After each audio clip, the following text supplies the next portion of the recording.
Hi, hello, I don't have much time, so let's go. I need 3 costumes, and fast. And for each costume, I need to make my own DIY prop. First up, Halloween is just a couple days away, and I'm thinking of going as a mad scientist. That fits how I feel some days. And I need to make some sort of science prop. I'm also going to the largest Renaissance festival in America, and I need to dress the part with arm bracers, boots, and a prop that I make myself. And finally, I have a Disney trip planned with my friends to Star Wars Galaxy's Edge. And there you can't dress as a recognizable character, but you can come close, which is called Disney bounding. And I'll need an electronic DIY prop to fit the costume. Okay, wow, that's a lot to do and not much time, so let's do this. These items just arrived all the way from the Amazon. What did I even order? I've got tongs, syringes, goggles. Okay, I think I can make something more interesting out of this plastic beaker or flask. And I don't have any resin, but I do have tinted hot glue, which I think could melt and hopefully will have a similar effect. And I'll try to cut a hole at the bottom and add an LED light for illumination. And check this out. This little device atomizes water to create a mist similar to steam or smoke. And that could look pretty cool if I get it to work. And it's really just a piezo speaker that's vibrating at a specific frequency that converts the water into very tiny droplets. I need it to be very small to fit inside the flask. So looking at the circuit board, I think I can trim off the USB port to save room. It looks like it might still work. It's the only board I have, but I don't have much time, so there's one way to find out.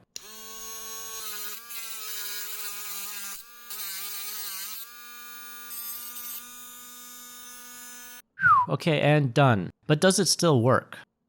The water is stored by soaking this foam cylinder in water. I'm gonna let that sit there for a while. Let's move on to the Renaissance weathering. I've got black paint, I've got clear matte spray, and it's crazy how just these 2 sprays can quickly turn this obviously plastic toy into something like this. It looks more realistic and aged, it's better for a Renaissance festival, and it's just a light mist of black paint that turns these bright and brand new Amazon boots into an old and aged and worn-in boots.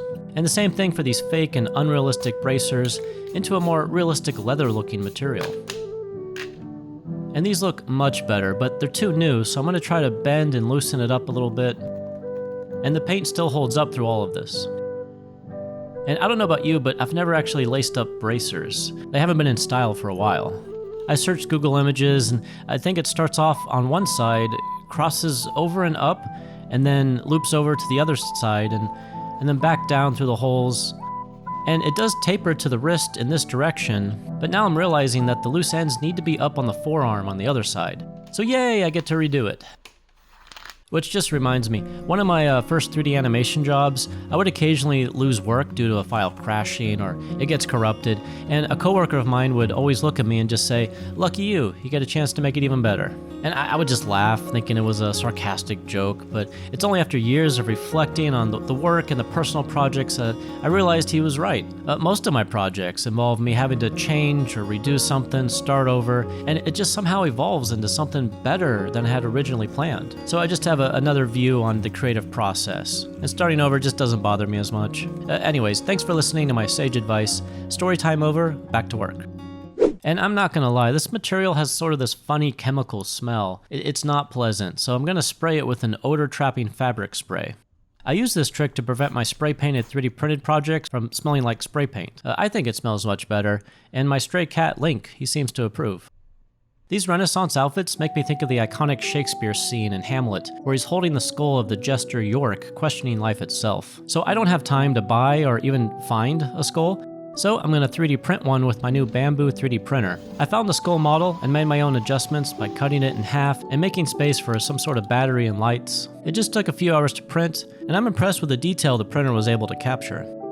And it's a pretty simple circuit, but I made sure the wires were covered with hot glue to prevent it from shorting out. And I added hot glue to hold the LEDs, and it unintentionally created this nice completed eyeball. But the question is, did I wire it up correctly? Yes, nice. It looks better than I thought for being created so quickly. Okay, one prop is now done. Now back to the water mister. And the foam feels heavier, so that's good.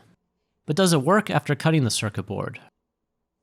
I see 2 pinholes for power. I'll test it before soldering. Okay, cool. I mean, it still works. Pressing the button changes it to this puff mode. I don't really need this, but I think it looks cool and it's nice it can do it. There we go, that looks good. It actually does look like smoke, but it's just water. And I don't need all of this foam cylinder, so I'll just try to cut it. Just out of reach with this tool, so I'll find a different way. And I know it's just foam, but it's pretty strong. And it passes the test and it does fit inside the flask. I had my camera all set up, but forgot to hit record. So you missed the soldering, but just imagine the greatest soldering you've ever seen. Yeah, it was like that. Alright, time to glue it all together. And I like how compact it is. And it's nice that I can still access the battery whenever needed. And this is a rechargeable button cell battery. Okay, now to fill it up with hot glue. I knew this would be a slow process, but this is too slow. And I don't have time for this. How about speeding it up with some more heat? I looked around my house and I found this double wick candle and an empty Altoids tin. The idea being that I could melt more at one time and then pour it in at once. Yeah, don't try this at home. This is my rushed out of time brain thinking right now. And I'm thinking smaller cuts will help it melt faster. By the way, this candle smells like nice apricots, in case you're wondering. I love the smell of apricots and hot glue in the morning. So let's fire it up and see what happens. Hey, it's actually starting to melt. Little by little, it's getting better. Oh, nope, the lid was about to bend hot glue onto my hand, and we don't want that. Yeah, that's much faster. And it also stays hot longer, so it can disperse more evenly before cooling. Okay, that actually worked, so let's start round 2. And I found my much larger hot glue. So we're going fast, but to make this step go even faster, I added tiny pellets of hot glue, and hopefully that will melt when the liquid hot glue is added. And hey, even if they stay as pellets, I think it's going to look pretty cool when the light is turned on. Alright, while that's cooking, let's jump to the Star Wars prop. And this project has exploded and turned into its own solo video on its own. I was inspired to make this after seeing Kay Vess in the Star Wars Outlaws game. So I'm going to show you parts of it here, but look forward to the full video, which will also be a collaboration project. And I'm about to film footage of us using it at Disney's Galaxy's Edge. So I can't wait to show you more about this project in another video. And I'm just glad at this stage that it's actually working as a functional walkie-talkie. Hello, testing.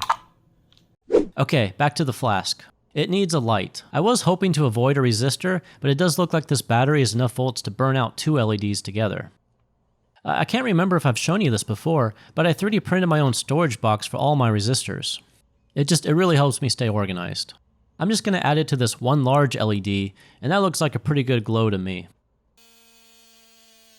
Drilled a hole for the LED and the battery, and now to cut a small notch for the water mister to hold it close to the top.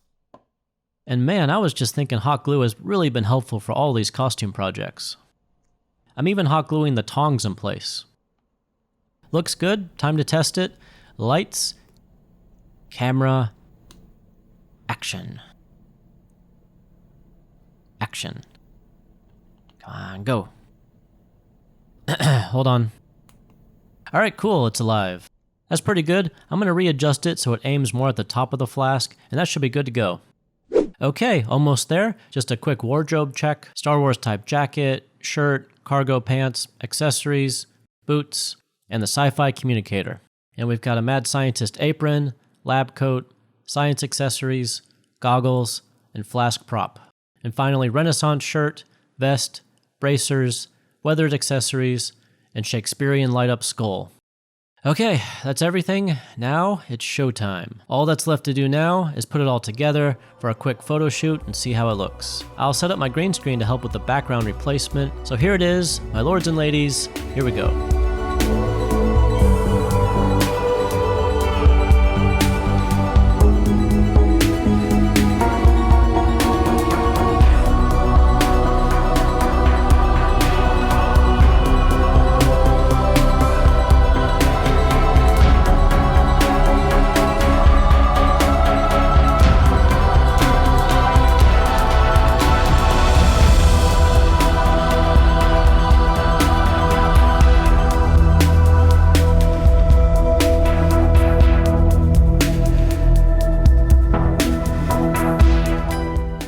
And hey, I think I came pretty close to my Halloween vision board. Let me know what you think. It's been a very short deadline, but I'm pretty happy with how it all turned out.